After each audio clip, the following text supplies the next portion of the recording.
Once upon a time in a distant kingdom, there was a wise and noble king who was blessed with twin children, a baby boy and a baby girl. But soon after their birth, dark clouds of war gathered over the kingdom.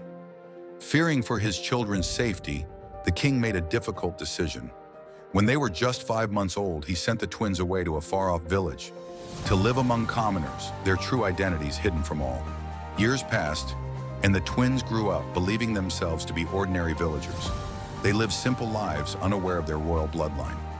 17 years later, the war finally ended, and the king summoned his children back to the castle. By this time, they had grown into a young man and woman.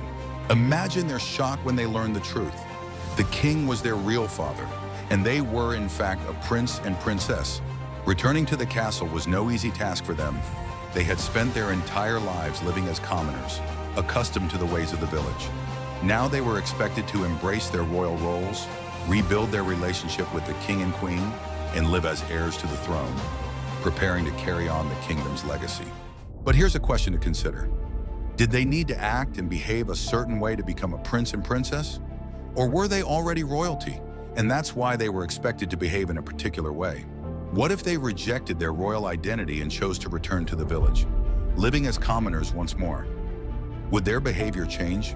And what if they embraced their place in the castle and learned the ways of royalty?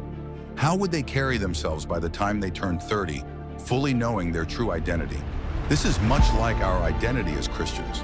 When we come to faith, our heavenly identity, as sons and daughters of God, as princes and princesses in His kingdom, is restored. So the question is, do we need to act a certain way to become who we are? Or do we act differently because we already are princes and princesses in God's kingdom? Think about this. Are we striving to earn our identity? Or are we living in the freedom of knowing it has already been given to us?